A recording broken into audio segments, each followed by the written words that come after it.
Cette croix me sera toujours chère. Elle est gloire et victoire pour moi. Et par elle, en la maison du Père, la couronne est offerte à ma foi. Et par elle, en la maison du Père, la couronne est offerte à ma foi.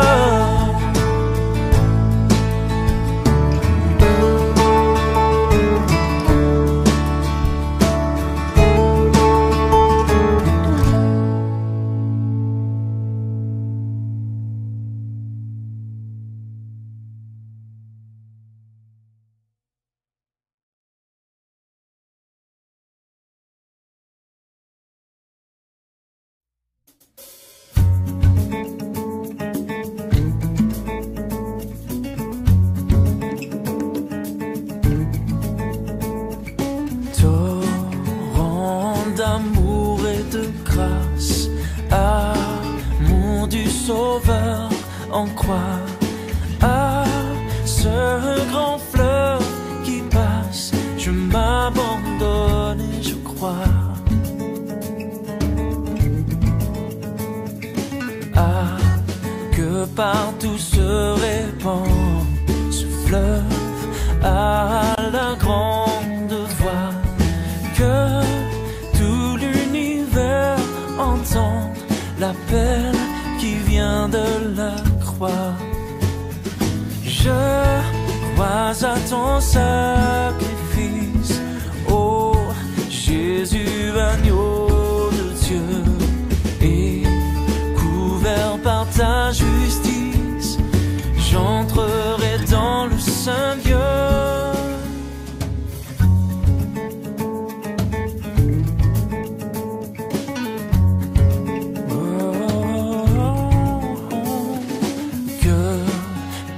Âme condamnée, pour qui tu versas ton sang, sois au Père ramené par ton amour tout-puissant.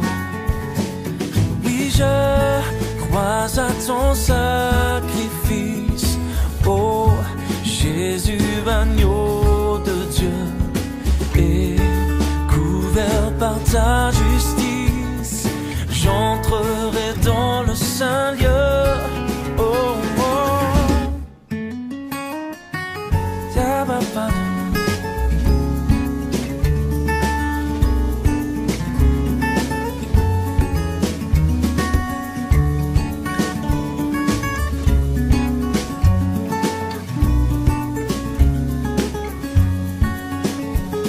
Oui, je crois à ton sacrifice, oh Jésus, agneau de Dieu, et couvert par ta justice, j'entrerai dans le saint lieu. Oh, yeah.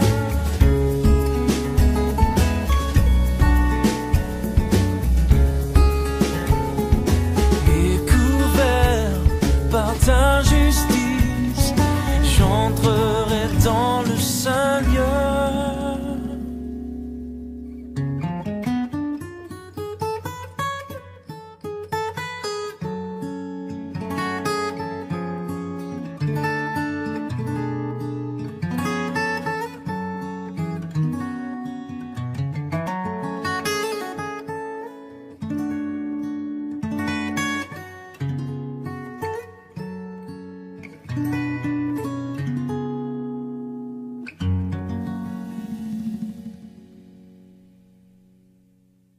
Pour la lecture de la parole, nous allons prendre dans les livres des Actes des Apôtres, un chapitre que nous connaissons souvent, qui a été prêché plusieurs fois, Actes chapitre 8.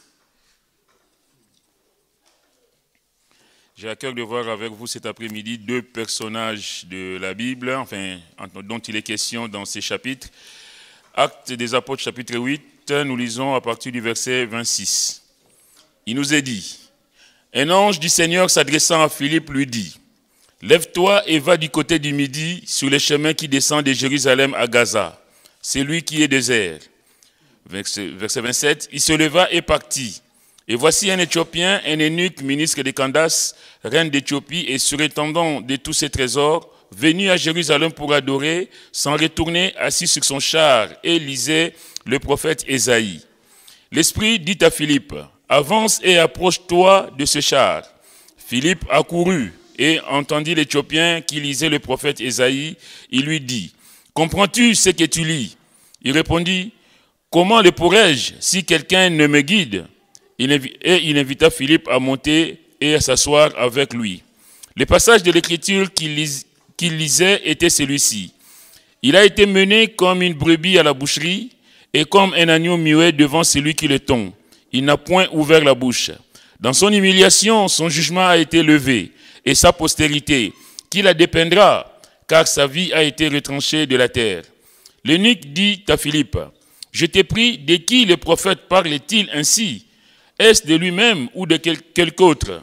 Alors Philippe, ouvrant la bouche et commençant par ces passages, lui annonça la bonne nouvelle de Jésus.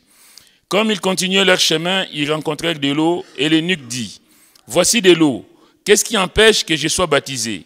Philippe lui dit, « Si tu crois de tout ton cœur, cela est possible. » L'eunuque répondit, « Je crois que Jésus-Christ est le Fils de Dieu. » Il fit arrêter les chars. Philippe et l'eunuque descendirent tous deux dans l'eau et Philippe baptisa l'eunuque.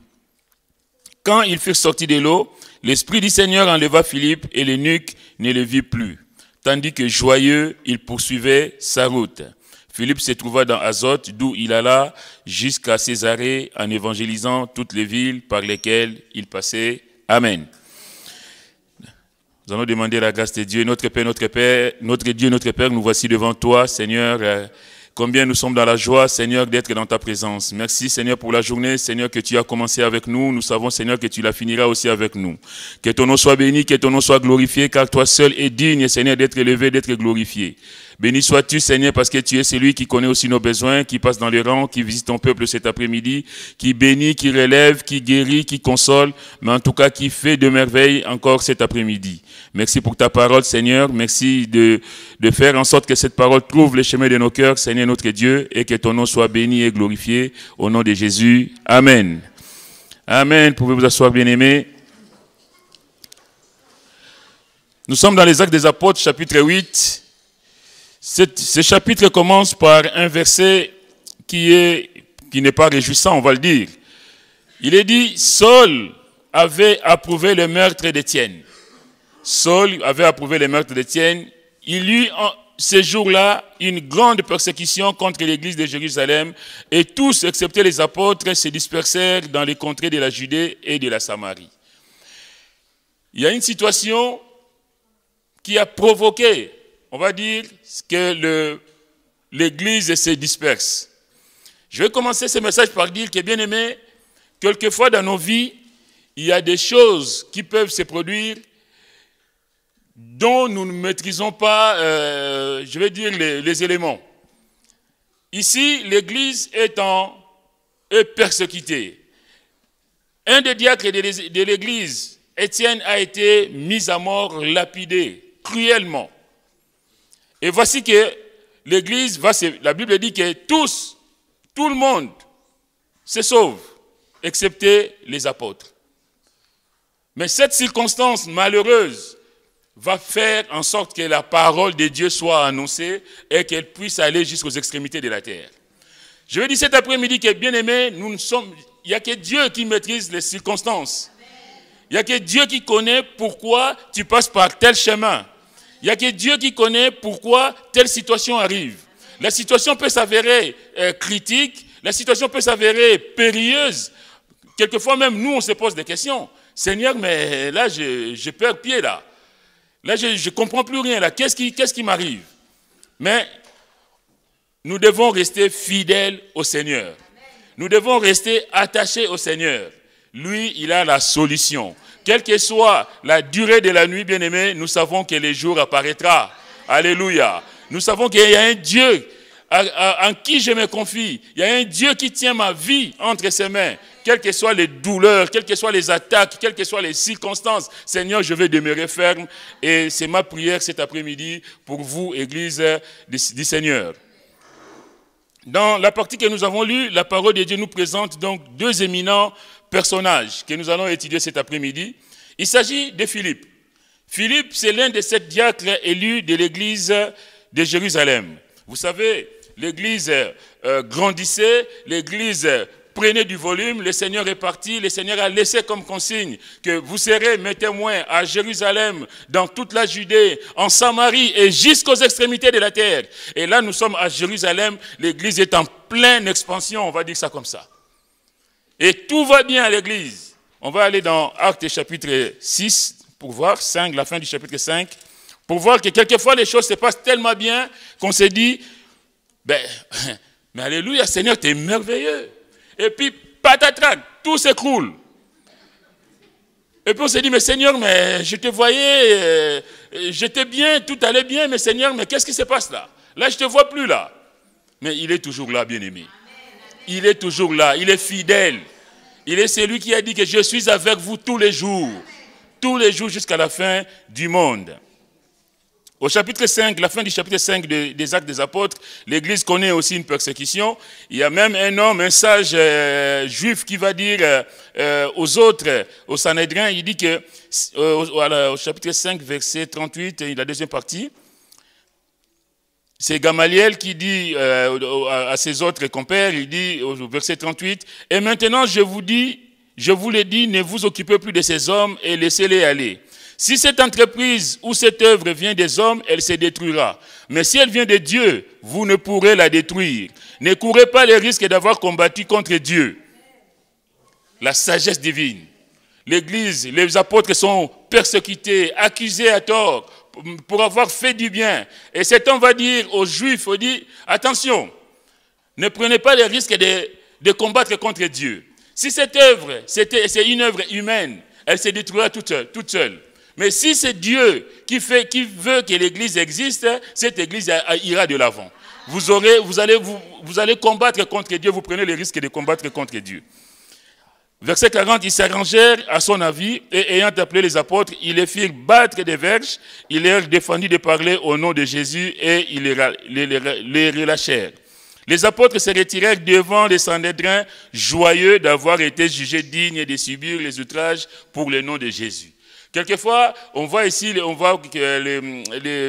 l'Église persécutée, les gens qui demeurent fidèles, malgré les outrages, malgré le rejet des familles, ils disent, moi, c'est Jésus-là que j'ai rencontré, c'est Jésus-là que je connais, je ne peux pas m'en séparer. Bien aimé, qu'il en soit de même pour nous. Quelles que soient les circonstances, quel que soit ce que nous pouvons vivre, bien aimé, restons attachés au Seigneur.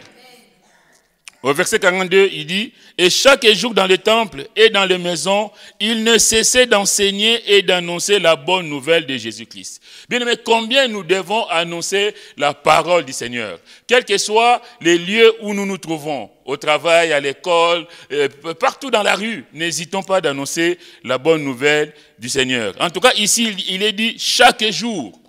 Ce n'est pas de temps en temps, mais chaque jour, dans le temple et dans les maisons. Partout donc où ils étaient, ils annonçaient la bonne nouvelle du Seigneur. Au chapitre 6, il nous est dit, en ces temps-là, le nombre de disciples augmentant, le nombre d'églises allait croissant, l'église grandissait. Et les apôtres ne pouvaient pas tout faire. Ils vont donc demander que l'église choisisse des hommes pieux, des hommes craignant Dieu, des hommes qui avaient un bon témoignage. Ça, vous pouvez le trouver au verset 3. Déjà au verset 2, il dit, les 12 convoquèrent la multitude des disciples et dirent, il n'est pas convenable que nous laissions la parole de Dieu pour servir aux tables. C'est pourquoi, frères, choisissez parmi vous 7 hommes de qui l'on rende un bon témoignage, qui soit plein d'Esprit Saint et de sagesse, et que nous chargerons de cet emploi et nous continuerons à nous appliquer à la prière et au ministère de la parole. Je vais m'arrêter ici pour dire que pour qu'une église aille de l'avant, qu'il y ait une croissance spirituelle, personnelle, qu'il y ait une croissance numérique de l'église, bien aimé, l'église doit être organisée. Le pasteur ne peut pas tout faire, on va dire. Le pasteur tout seul, il ne peut rien faire. On voit ici les apôtres, ils disent non, non, non. On ne peut pas, nous, être à la prédication, à la prière et s'occuper aussi des différents problèmes de l'église. Donc, ils vont déléguer une partie de leur pouvoir à ces hommes. La Bible dit qu'il y avait des critères à respecter. Bien aimé, on ne confie pas l'œuvre de Dieu à n'importe qui. On ne confie pas les clés du Seigneur, on ne confie pas les services à n'importe qui. Quelquefois, les gens veulent servir dans l'église, mais ils n'ont pas démontré, on va dire, les qualités nécessaires pour servir le Seigneur dans l'église. On ne peut pas faire confiance à n'importe qui. Dernièrement, j'avais reçu une vidéo, c'était en Afrique. C'est quelqu'un qui s'est présenté comme étant serviteur de Dieu, qui prêchait, qui animait des réunions et tout ça. Sauf que cet homme était là pour attirer les jeunes filles. Et c'est le pasteur de l'église qui a été mis au courant. Lui ne savait pas que l'affaire était connue de l'église et on l'a fait venir devant.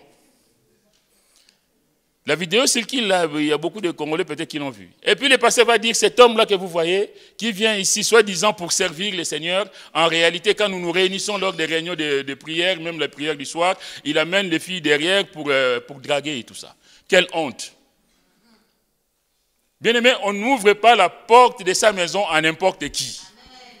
Et nous, l'église du Seigneur, nous devons être vigilants. En tout cas, ici, on voit que les apôtres vont dire, des hommes parmi vous qui aient un bon témoignage.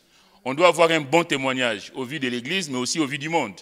Les gens qui nous connaissent doivent dire, ah, cet homme-là, cette femme-là, en tout cas, quelle personnalité respectable. Mais si à l'église on est bien, alors qu'en dehors, les gens nous disent, mais ah, celui-là, il faut faire attention. Il ne faut rien laisser devant lui.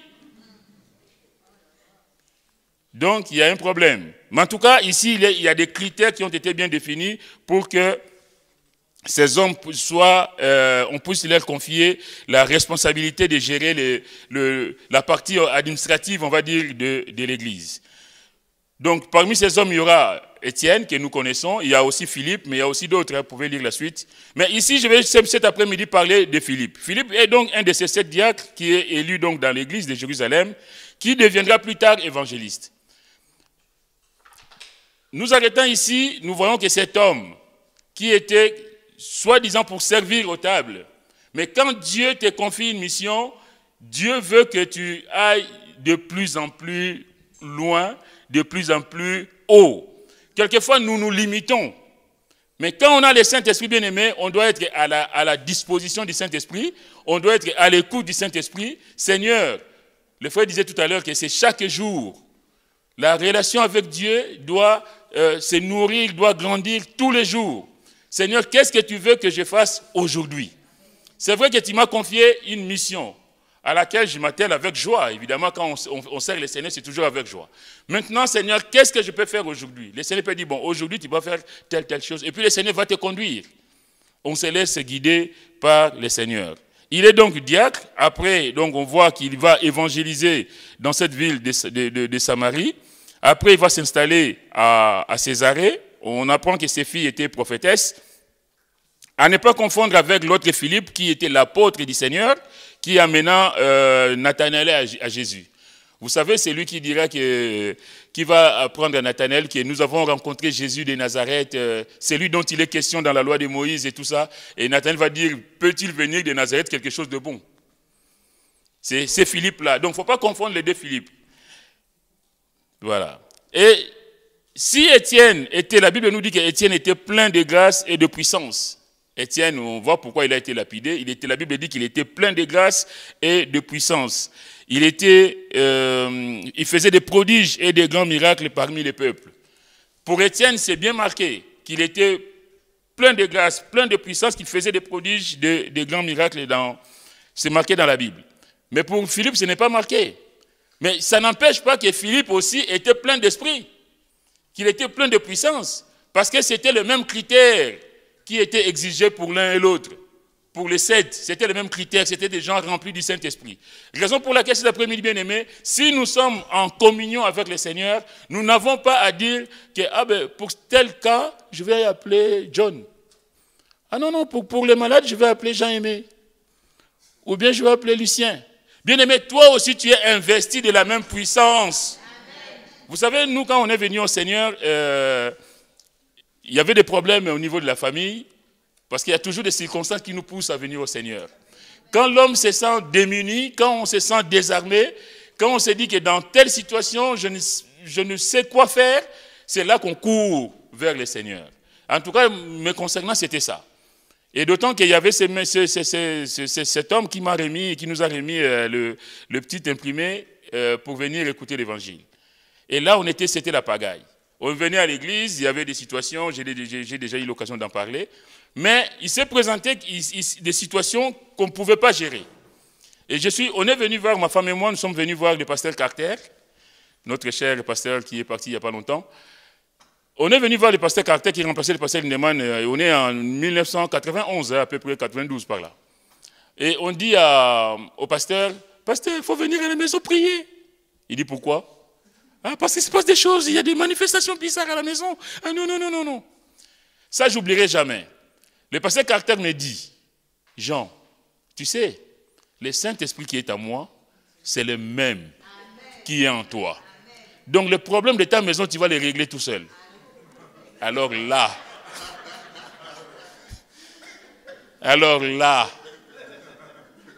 ah bon, moi je comptais sur le pasteur. Et le pasteur me dit que c'est moi. Mais c'est quoi son rôle de pasteur alors? Et ma femme qui dit, ah non, eh bien lui c'est lui le pasteur, pourquoi? Non, c'est pas un bon pasteur. Ah, mais... Et moi le Saint-Esprit me dit, alors mon grand, tes pères de famille, tu dois faire face à cette situation.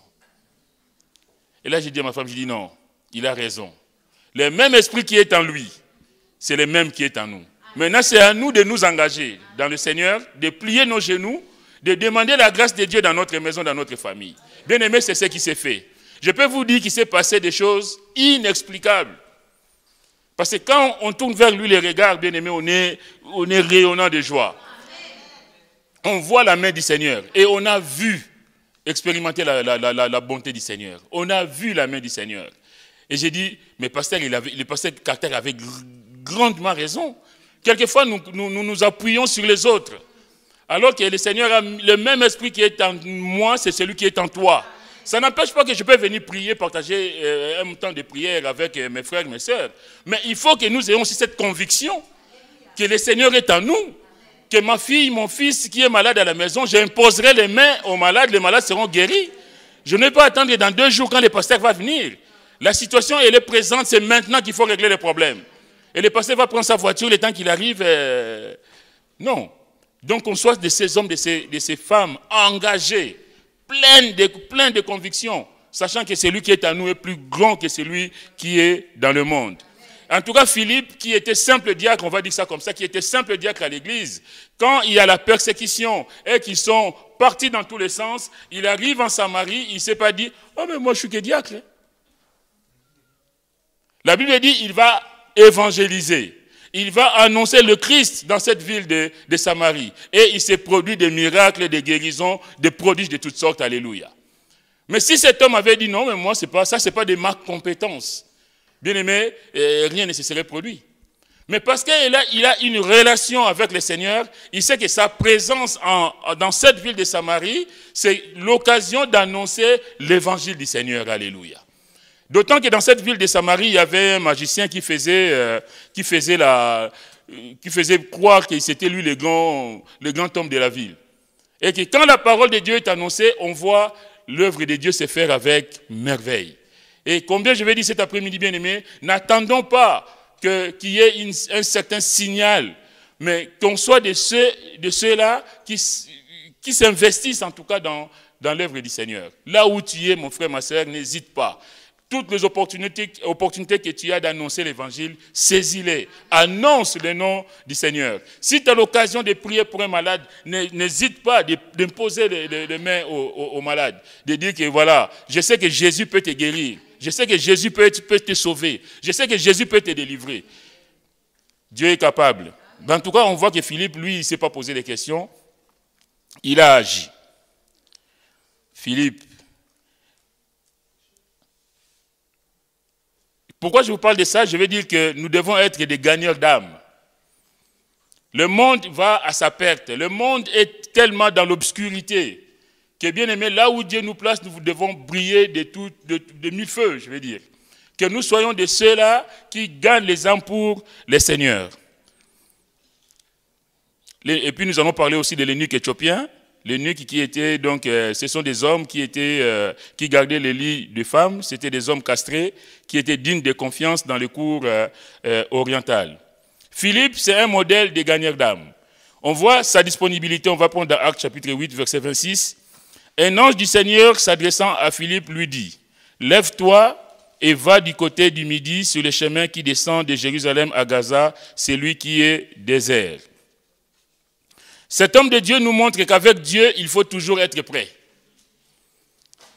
Lui, il est venu parce que la persécution a fait qu'il se trouve là, mais dans son cœur, il est toujours prêt à servir. Bien-aimés, est-ce que nous sommes prêts à servir là où Dieu nous place? En tout cas, lui, il nous montre qu'avec Dieu, il faut toujours être prêt à tout laisser tomber pour se laisser conduire par le Saint-Esprit. Lève-toi et va du côté du midi sur le chemin qui descend de Jérusalem à Gaza, celui qui est désert. Parlant du contexte, on voit que cet homme est en train de gagner toute une ville. Il a d'ailleurs gagné toute une ville, à lui tout seul, on va dire. Il a gagné toute une ville, là où Dieu l'a placé là. Pierre et Jean sont venus imposer les mains pour que le Saint-Esprit leur soit donné. Il y a donc une grande, on va dire, une grande effervescence dans la ville. L'évangile est annoncé. Et voilà que Dieu, le Saint-Esprit l'ange de Dieu va lui dire, lève-toi. Donc arrête tout ce que tu es en train de faire parce que moi j'ai une autre mission pour toi. Bien-aimé, ça s'appelle être disponible pour le Seigneur. De ne pas s'accrocher à ce qu'on est en train de faire ou de vivre.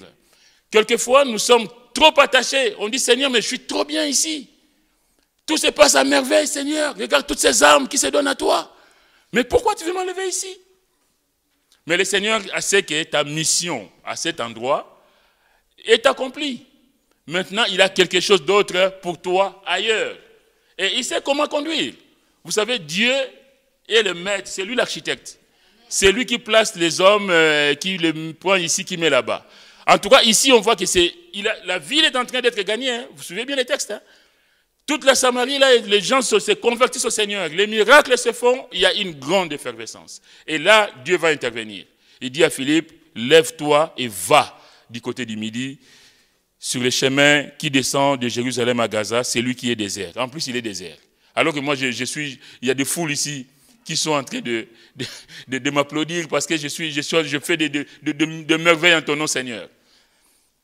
La Bible dit, verset 27, il s'éleva et partit. Sans tergiverser, sans poser des questions, cet homme va se lever et partir. On reprend le texte. Lève-toi et va. Au verset 27, il nous est dit, il se leva et partit. Il n'est pas en train de négocier avec le Seigneur. Il n'est pas en train de chercher le pourquoi du comment. Il obéit. Combien d'entre nous, bien-aimés, nous passons à côté des bénédictions parce que nous ne sommes pas disponibles pour le Seigneur. Parce que nous nous accrochons à des choses qui ne sont pas pour la gloire de Dieu. Peut-être qu'aujourd'hui, ce que tu as fait, c'était bien, c'est ce que le Seigneur voulait. Mais ce n'est pas ce que le Seigneur veut demain. Demain, il a autre chose pour toi. Mais toi, tu t'accroches à ce que tu as fait. Mais Seigneur, hier. Mais hier, c'était hier. Hier, c'est le passé déjà, là. Là, on est aujourd'hui, là. À chaque jour suffit sa peine. Là, on parle d'aujourd'hui. On ne parle pas d'hier. Seigneur, tu m'as béni hier. Mais Seigneur veut encore te bénir aujourd'hui. Le Seigneur veut encore pourvoir plus qu'hier. Ne te contente pas seulement des acquis. Contente-toi des acquis, oui, de remercier le Seigneur pour les acquis, mais de dire, Seigneur, qu'est-ce que tu as d'autre pour moi pour l'avenir? Parce qu'il a encore d'autres choses. Le Seigneur veut encore te faire voir de grandes choses. Tu n'as encore rien vu. Il se leva et partit. Quelle disponibilité, et puis je vais dire quelle écoute, quelle attention accordée au Seigneur. Le deuxième point qui frappe chez Philippe, c'est sa sensibilité à la voix du Saint-Esprit. Il est dit, un ange du Seigneur s'adressant à Philippe et lui dit, c'est un ange qui lui parle. Dieu lui parla par son ange, mais aussi par l'Esprit. Quelquefois, nous voulons qu'il y ait une voix qui s'entend du ciel, qui donne une direction, alors que nous devons avoir cette communion avec le Seigneur pour entendre la voix du Seigneur. Vous savez, l'ange qui lui parle, Philippe n'a pas vu un ange avec des ailes. Hein? Mais dans sa communion avec le Seigneur, c'est là qu'il entend l'ange lui dire. Bien-aimés, si nous voulons entendre parler du Seigneur, nous avons besoin d'avoir cette relation avec le Seigneur.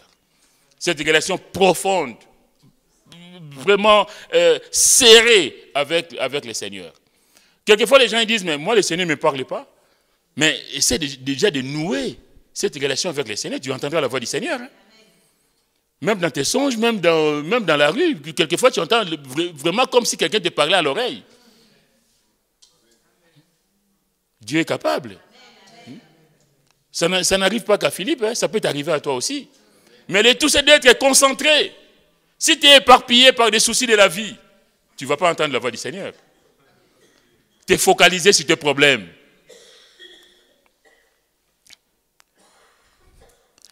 La Bible dit, heureux ceux qui placent en toi leur appui. Ils trouvent dans leur cœur des chemins tout tracés.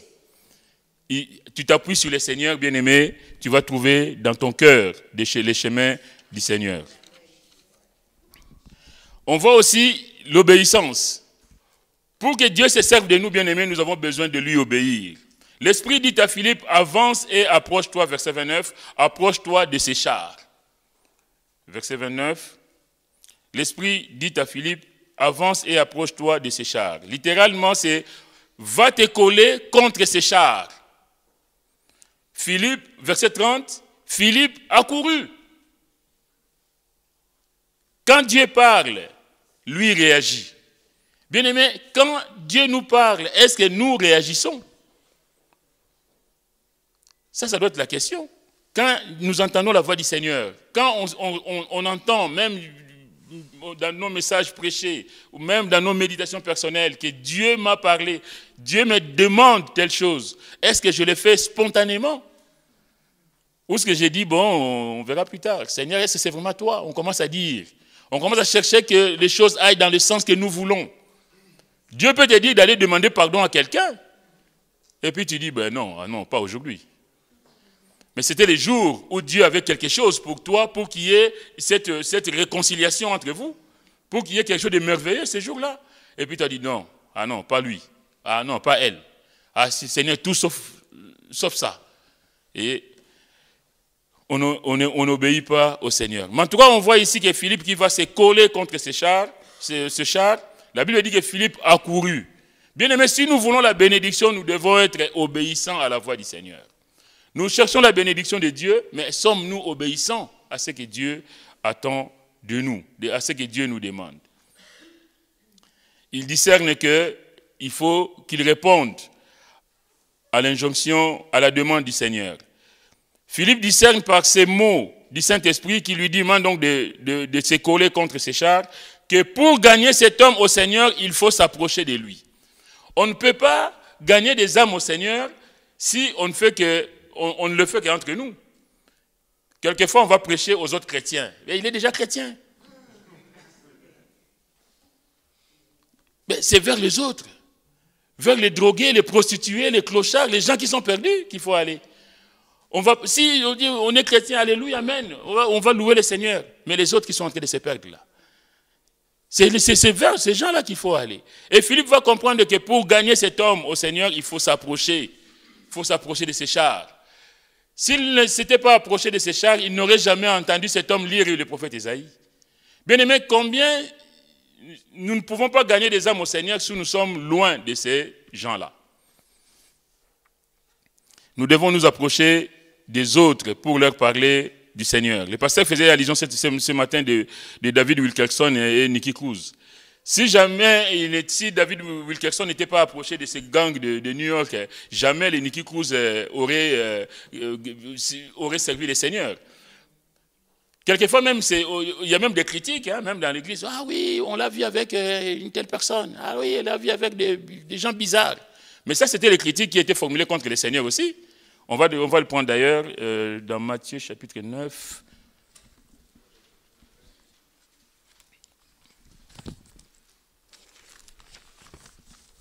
Matthieu chapitre 9.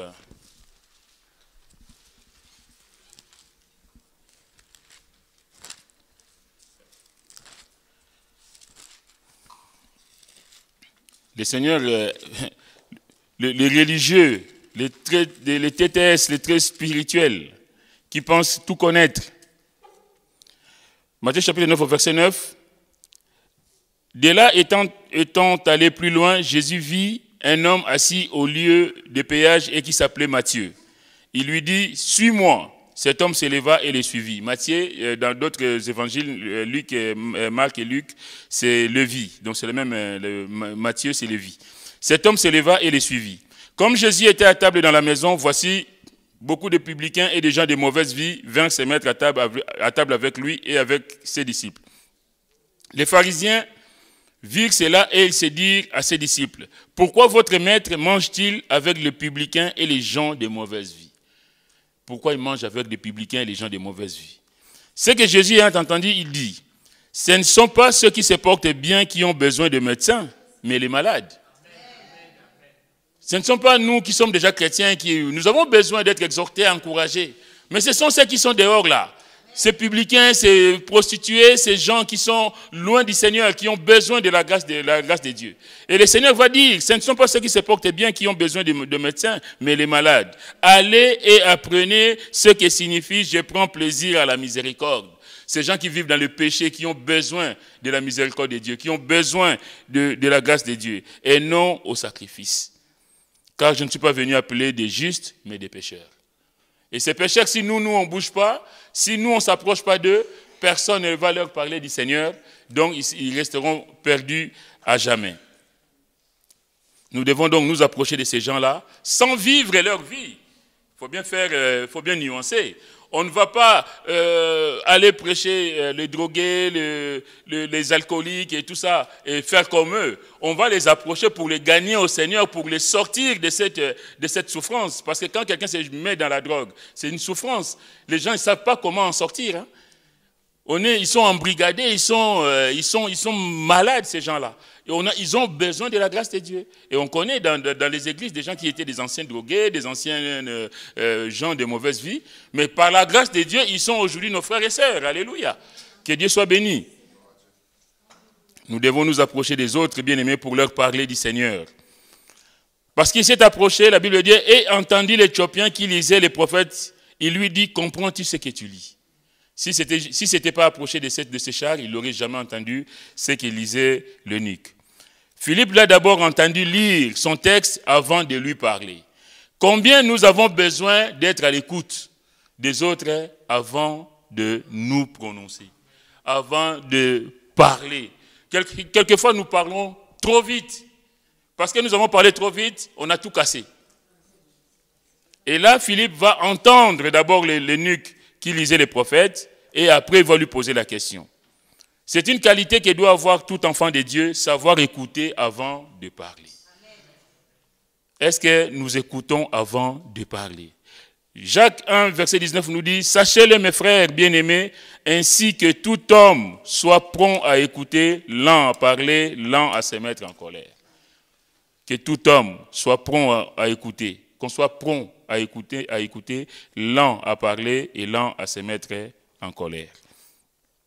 Il va donc poser la question, et cet homme va dire, mais comment est-ce que je peux comprendre si personne ne m'explique? Pourquoi cet homme dit-il ça? Le Saint-Esprit avait déjà tout planifié. Cet homme va retourner la question à Philippe. Oui, je suis en train de lire, mais de lire des choses que je ne comprends rien, ou dans lesquelles je ne comprends rien du tout. J'ai besoin de quelqu'un pour m'expliquer.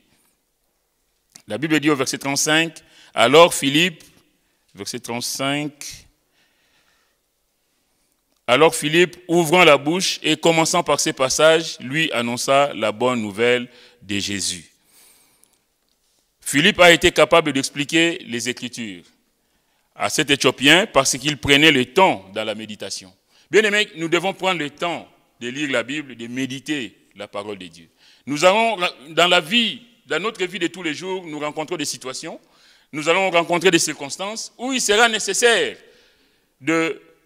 d'utiliser la parole de Dieu. Mais quand nous ne méditons pas la parole de Dieu, il nous sera difficile de répondre à certaines choses, à certaines circonstances de la vie. La parole doit être notre arme. Nous devons être équipés jour après jour de cette arme. En tout cas, Philippe va lui annoncer la bonne nouvelle. Parce que partant de cette que lisait l'eunuque, il a pu répondre aux attentes de cet homme. Josué chapitre 1 verset 9, « Que ce livre de la loi ne s'éloigne point de ta bouche, médite-le jour et nuit. » Bien-aimés, nous devons méditer la parole de Dieu jour et nuit pour agir fidèlement selon tout ce qui est écrit, car c'est alors que tu auras du succès dans tes entreprises, c'est alors que tu réussiras. Que ce livre de la loi, que cette parole ne s'éloigne pas de nous, que nous la méditions jour et nuit, que nous agissions fidèlement selon ce qui est écrit. Si nous mettons la parole de Dieu en pratique, bien aimés, nous éviterons beaucoup de catastrophes dans nos vies. Le problème, c'est que souvent, nous ne mettons pas la parole de Dieu en pratique.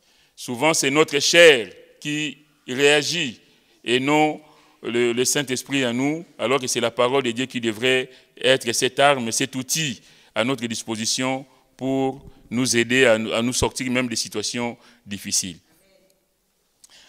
Philippe donc a été, j'ai pris quelques éléments, mais Dieu a besoin des hommes, des femmes comme Philippe dans sa maison. Des gens qui soient à l'écoute du Saint-Esprit, des gens qui soient disponibles, des gens qui soient obéissants à la parole de Dieu, des gens qui vont à la rencontre de ceux qui sont perdus pour les amener au Seigneur. La Bible dit que celui qui est fidèle dans les petites choses, le Seigneur lui confiera de plus grandes choses. Parce qu'il était fidèle dans son service aux tables, Dieu lui a confié encore d'autres choses. Je ne pense pas que lui-même s'attendait à cela, à ce qu'il a vu. Mais Dieu était avec lui. Bien aimé, quand Dieu est avec nous, nous pouvons faire des exploits. Avec notre Dieu, nous pouvons faire de grandes choses. Qu'on ne se sous-estime pas, qu'on ne se dise pas, je ne suis qu'un petit diacre. Comme Gédéon, je ne suis que le plus petit. Dans la maison du Seigneur, il n'y a pas de plus petit. Il y a la grâce de Dieu dans la maison du Seigneur. Il y a l'Esprit de Dieu en nous qui fait que les choses s'effacent. Ça peut se faire par les pasteurs, mais ça peut aussi se faire par toi et par quelqu'un, n'importe qui est en tout cas à la disposition du Seigneur. Philippe donc a connu une nouvelle orientation dans sa vie. Il est allé encore plus loin que c'est que la mission pour laquelle il était appelé. Je vais faire vite. Voilà, quand on est disponible, quand on est à l'écoute du Seigneur, Dieu peut nous utiliser au-delà de ce que nous pouvons espérer ou compter. On va maintenant parler de l'eunuque éthiopien. Je vais faire vite. L'eunuque éthiopien, c'est un haut fonctionnaire, surintendant des trésors de la reine d'Éthiopie, Candace. Candace, c'était le titre de toutes les reines. Ce n'est pas le nom de la reine, c'est le titre dynastique, on va dire, des reines d'Éthiopie, qui régnait donc au 1er siècle de notre ère. Cet homme, la Bible nous dit que c'est quelqu'un de très important. C'est quelqu'un qui était, donc, et voici un Éthiopien, un eunuque, ministre de Candace, reine d'Éthiopie, et surintendant de tous ces trésors. Ce n'était pas n'importe qui. C'est quelqu'un qui était socialement élevé, en tout cas en rang. Il était venu à Jérusalem pour adorer, c'est-à-dire qu'il était converti au judaïsme. Il vient de l'Éthiopie, c'est un Éthiopien. Un eunuque éthiopien qui vient de l'Éthiopie, qui est venu à Jérusalem pour adorer. C'était donc ce qu'on appelle un prosélyte, donc quelqu'un, un étranger, un païen qui s'est converti au judaïsme. Cela veut dire aussi qu'il n'était pas un idolâtre, contrairement aux gens de cette époque-là qui vivaient dans l'idolâtrie, qui vivaient dans l'ignorance spirituelle, mais avait plutôt une relative connaissance de l'Éternel. S'il se déplace, s'il vient à Jérusalem pour adorer, c'est parce qu'il a la connaissance de Dieu. C'est parce qu'il sait que le véritable Dieu, c'est le Dieu d'Abraham, d'Isaac et de Jacob. C'est le Dieu qui est à Jérusalem. Donc il va quitter son pays natal pour aller à Jérusalem, il va adorer. Mais ce qui est frappant, c'est qu'il est sur le chemin de retour. Mais cet homme n'a pas étanché sa soif. Sa faim, il a toujours faim. Il est en train de lire le parchemin d'Ésaïe, mais quelque chose lui manque. Et pourtant, il vient de Jérusalem. Venu à Jérusalem, il retourne bredouille en Éthiopie. Et pour cause, la présence de Dieu n'était plus à Jérusalem. Cet homme retourne bredouille chez lui, mais c'est avec raison. Il n'y a plus rien à Jérusalem. Le temple ne sert plus à rien. Parce qu'en Jésus, tout est accompli. Alléluia. Cet homme est allé adorer à Jérusalem. Il est allé dans le temple de Jérusalem. Mais il rentre, il dit, mais comment comprendrais-je? Personne ne m'explique. Mais tu étais à Jérusalem, mon grand. Mais sauf qu'à Jérusalem, il n'a rien eu. Et il rentre chez lui, affamé, assoiffé. Et Dieu a prévu sur son chemin que Philippe vienne. Alléluia. Parce qu'à Jérusalem, c'est fini. Détruisez ce temple, je l'ai rebâti en 3 jours. Il parlait de son corps. Il parlait de sa mort, de sa résurrection. Donc plus rien à Jérusalem. Et cet homme est là, malheureux. Il ne comprend rien du tout. Bien-aimé, la vraie vie, c'est en Christ. Le temple de Dieu, c'est Jésus-Christ qui vit en nous. Et nous sommes devenus le temple du Saint-Esprit. Alléluia. Et cet homme va faire cette expérience. Qu'il n'y avait plus rien à Jérusalem. Cet Éthiopien avait un rouleau du prophète Ésaïe, ce qui était donc un énorme privilège, car le rouleau des livres saints ne se trouvait que dans les synagogues. Malgré cela, il y avait chez lui de l'incompréhension. Il ignorait que Jésus-Christ était le Messie, que le Messie étant déjà venu, qu'il n'y a plus besoin, l'heure n'est plus où il faut adorer à Jérusalem ou sur le mont Garizim, mais on adore Dieu en esprit et en vérité. Alléluia. Ce n'est plus, on n'adore plus Dieu dans un lieu fait de mains d'hommes, mais c'est en esprit et en vérité. Et il a fait je ne sais pas combien de kilomètres et il repart comme il est venu. Parce que la vraie vie, c'est en Christ qui devait l'avoir. On va lire dans Actes chapitre 7. C'est ce qu'Étienne a dit aux Juifs, raison pour laquelle ils l'ont d'ailleurs lapidé. Actes chapitre 7, au verset 44.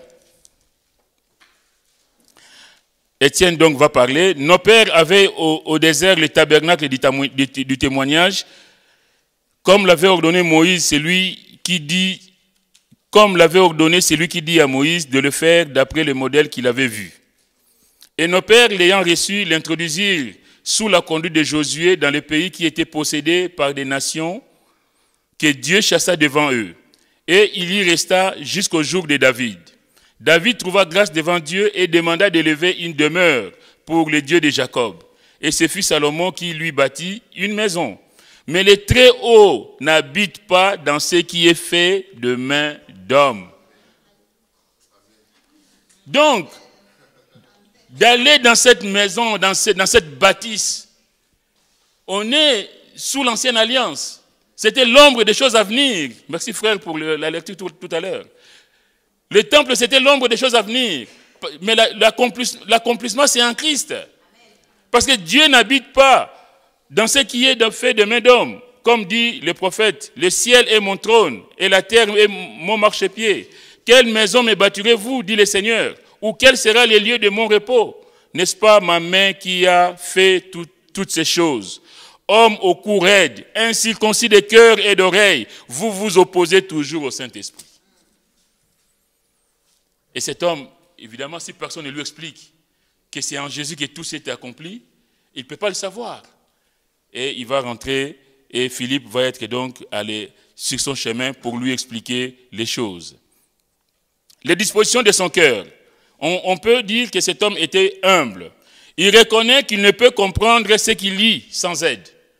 Combien d'entre nous, même si nous n'avons pas compris, mais nous faisons comme si nous avons compris, alors qu'on n'a pas compris. Et cet homme va dire, mais je ne peux pas comprendre si personne ne m'explique. L'humilité, bien aimé, de savoir que si je ne maîtrise pas la chose, je ne m'engage pas. Si je ne maîtrise pas la chose, je ne me prononce pas. Je vais laisser à ceux qui ont la capacité, ceux qui ont les compétences pour le faire. Il reconnaît qu'il ne peut comprendre ce qu'il lit sans aide. Il invite Philippe, homme du peuple, à monter et à s'asseoir à ses côtés, lui le grand ministre. Bien aimé, le chrétien aussi a besoin de comprendre les Écritures en invitant le Saint-Esprit. Quelquefois, nous lisons la Bible, mais nous ne comprenons rien. Mais appelle le Saint-Esprit, Seigneur, aide-moi à comprendre ta parole. Moi, il m'arrive que le même chapitre, le même verset que j'ai lu plusieurs fois, et un jour, c'est comme si, tout un éclairage, ça s'éclaire. Ça fait des années que j'ai lu ce chapitre, mais jamais j'ai été éclairé comme aujourd'hui. Parce que je ne dis pas que le Saint-Esprit n'est pas là, mais ce jour-là, le Seigneur a voulu t'éclairer sur tel verset, même sur une virgule. Que Dieu nous aide en tout cas. D'inviter le Saint-Esprit. Le chrétien doit avoir besoin aussi de comprendre les Écritures en invitant le Saint-Esprit à s'asseoir à ses côtés et en étant aussi fidèle, bien aimé, aux réunions de l'Église, dans la mesure du possible. La deuxième qualité de cet homme, c'est son désir de connaître la vérité. Le fait qu'il soit prosélyte et lisant la parole de Dieu montre que cet homme avait soif de la vérité. Il est monté jusqu'à Jérusalem, il avait soif de la vérité. Il avait faim de Dieu. La Bible dit, psaume 14, verset 2, « L'Éternel du haut des cieux regarde les fils de l'homme pour voir s'il y a quelqu'un qui soit intelligent, quelqu'un qui cherche Dieu. » Dieu voit quand on a faim. Dieu voit quand on a soif de lui. Dieu le sait. Et si bien aimé, si tu manifestes cette volonté, ce désir d'aller, d'approfondir les choses, d'approfondir tes connaissances, Dieu va se révéler. Mais si nous restons superficiels, nous allons passer à côté de beaucoup de choses. On voit ici cet homme qui avait faim et soif de la parole de Dieu. Il est en train de lire. Il dit, mais je ne comprends pas. Et le Seigneur va pouvoir. Le Seigneur va faire en sorte que quelqu'un vienne pour l'aider à comprendre ce qu'il lisait. L'Éternel du haut des cieux regarde les fils de l'homme pour voir s'il y a quelqu'un qui soit intelligent, quelqu'un qui cherche Dieu. Dieu se révélera toujours à une telle personne en envoyant de ses serviteurs et ses servantes. Quand on a faim et soif de Dieu, Dieu se révélera. Jérémie 29, 13 nous dit, « Vous me chercherez et vous me trouverez si vous me cherchez de tout votre cœur. » Si on cherche Dieu, on le trouve. Et Dieu a vu que cet homme le cherchait et Dieu a fait en sorte qu'il puisse le trouver. Le résultat d'une telle soif de Dieu, c'est pour cet homme, Jésus lui a été annoncé, sa vie, donc la vie de Jésus, son humiliation, son rejet. Il comprit le sacrifice de Jésus, il a compris la croix. Qu'à la croix, tout est accompli. À la croix, le sang a coulé pour qu'il puisse avoir la vie. À la croix, il a été pardonné de ses péchés. Bien aimé, c'est cette démarche que tout nouveau converti doit savoir, connaître qui était Jésus. C'est cet homme qu'on appelle Jésus, qui est venu sur terre, qui a donné sa vie en rançon pour nous. Plus besoin d'aller faire des pèlerinages à Lourdes ou ailleurs, de se faire pénitence tout seul. Bien aimé, Dieu est là dans notre cœur. Nous devons le porter. Le Saint-Esprit est en nous. Si j'ai péché, si j'ai fauté, le Saint-Esprit est là pour me reprendre, pour me dire, répands-toi, confesse tes péchés. Que Dieu nous aide. En tout cas, cet homme a compris, parce que Jésus lui a été annoncé, il a compris la croix, il a compris que Jésus est Dieu, et il va accepter, il va même proposer d'être baptisé, alors qu'étant eunuque, la loi de Moïse le tenait exclu du temple. Il réalise le pas qu'il franchit, il comprend la grâce de Dieu dans sa vie. Étant eunuque, cet homme n'avait pas accès au temple. Il devait simplement aller dans le parvis des païens. Il n'avait pas accès au temple, prosélyte qu'il fut. Et là, ses yeux s'ouvrent, qu'en Jésus, il n'y a plus de barrière, il n'y a plus de frontières. Rien ne me sépare de Dieu. Le rideau déchiré, le voile déchiré, plus rien ne m'empêche de m'approcher de Dieu. Il n'y a plus de juifs ni de grecs, tous un en Jésus-Christ. Alléluia, que Dieu soit béni. Et cet homme a compris. Quand on a compris qu'il n'y a plus de blanc, de noir, de jaune, de rouge, qu'en Seigneur nous sommes tous un. Alléluia, bien-aimés, combien nous pouvons être dans la joie. lui l'exclut, il réalise sa grâce de pouvoir célébrer, de pouvoir rencontrer le Dieu vivant et vrai. Il pouvait penser qu'il continuerait à être exclu. Or, en Jésus, comme j'ai dit tout à l'heure, il suffit de croire, de se repentir, de se faire baptiser et de lui être soumis pleinement pour être sauvé et recevoir toutes les grâces divines. Bien-aimés, en Jésus, les choses anciennes sont passées et voici toutes choses sont devenues nouvelles. Cet homme qui était eunuque, qui n'avait pas accès au temple, qui fait ses déplacements jusqu'à Jérusalem, mais qui va dire, si j'avais su tout ça, mais la vie elle est merveilleuse de savoir que plus rien ne me sépare de l'amour du Seigneur. Et c'est là la nouveauté de vie, c'est le vrai bonheur. La Bible dit, on va aller à la fin, il dit, voici de l'eau, qu'est-ce qui empêche que je sois baptisé? Philippe dit, si tu crois de tout ton cœur, cela est possible. L'eunuque répondit, je crois que Jésus, Christ, est le Fils de Dieu. Et il fit arrêter le char. Philippe et l'eunuque descendirent tous deux dans l'eau et Philippe baptisa l'eunuque. Quand ils furent sortis de l'eau, l'Esprit du Seigneur enleva Philippe et l'eunuque ne le vit plus, tandis que joyeux, il poursuivait sa route. Bien que Philippe soit enlevé par l'Esprit du Seigneur, cet homme ne se pose plus de questions parce qu'il a trouvé le trésor éternel. Parce qu'il va rentrer chez lui joyeux. Philippe a servi d'instrument pour que cet homme se repente de ses péchés, pour que cet homme reconnaisse Jésus comme étant son Seigneur et Sauveur. Et cet homme, la Bible dit, va aller joyeux. Il va continuer son chemin joyeux. Pourquoi? Parce qu'il a trouvé Jésus. Bien-aimé, est-ce que tu as trouvé Jésus dans ta vie? Est-ce que tu as fait de lui ton trésor éternel? Est-ce qu'il est le maître de ta vie?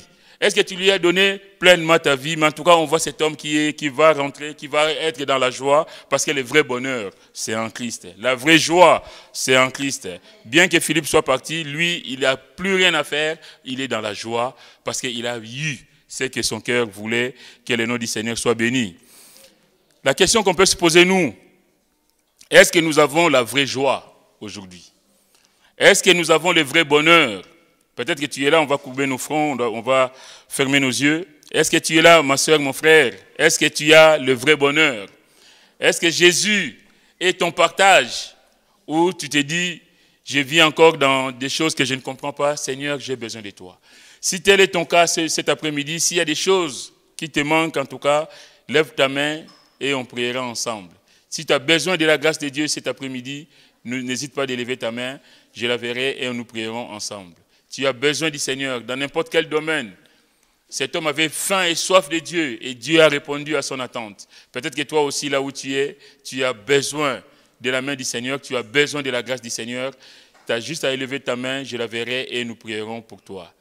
Oui, mon frère, tu peux baisser. Est-ce qu'il y a quelqu'un d'autre? Quelqu'un qui a vraiment besoin de la grâce de Dieu? Tu passes par des situations que tu ne comprends pas et tu aimerais voir la main du Seigneur dans ta vie.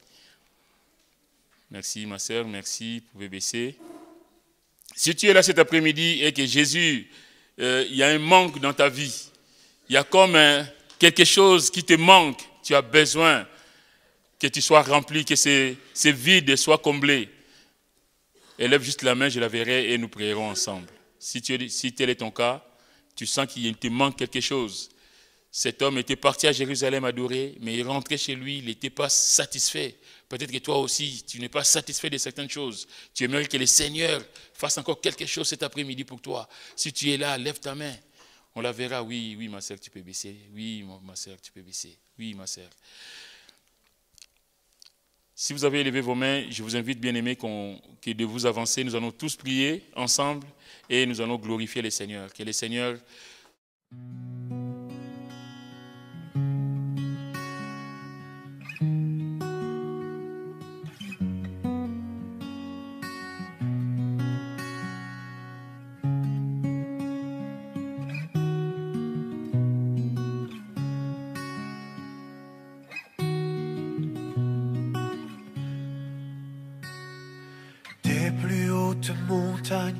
Jusque dans les vallées, dans les champs, les campagnes, les chemins, les sentiers, dans les villes des nations, à chaque génération, tu es digne d'être loué.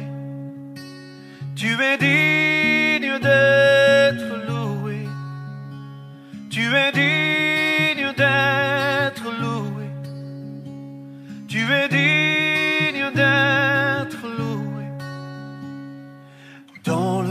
les silences, les plus sombres combats, en toutes circonstances, nous élevons nos voix, criant dans le désert, célébrant ta victoire. Tu es digne d'être loué, tu es digne d'être loué, tu es digne d'être loué, tu es digne d'être loué, tu es digne d'être loué, célébré, chanté, dès le commencement et pour l'éternité, que les hommes et les anges célèbrent tes louanges, oh Dieu. Tu es digne d'être loué, célébré, chanté, dès le commencement et pour l'éternité, que les hommes et les anges célèbrent tes louanges, oh Dieu. Tu es grand et puissant, éternel désarmé, ton trône est dans le ciel, la terre est sous tes pieds, merveilleux, élevé, couronné, glorifié, que les hommes et les anges célèbrent tes louanges, oh Dieu. Tu es digne d'être loué, tu es digne d'être loué, tu es digne d'être loué, tu es digne d'être loué, tu es digne d'être loué, célébré, chanté, dès le commencement et pour l'éternité, que les hommes et les anges célèbrent tes louanges, oh Dieu. Tu es digne d'être loué, célébré, chanté, dès le commencement et pour l'éternité, que les hommes et les anges célèbrent tes louanges, oh Dieu. Oui, que les hommes et les anges célèbrent tes louanges, oh Dieu. Tu es digne d'être loué, tu es digne d'être loué, tu es digne d'être loué, tu es digne d'être loué, tu es digne d'être loué, célébré, chanté, dès le commencement et pour l'éternité.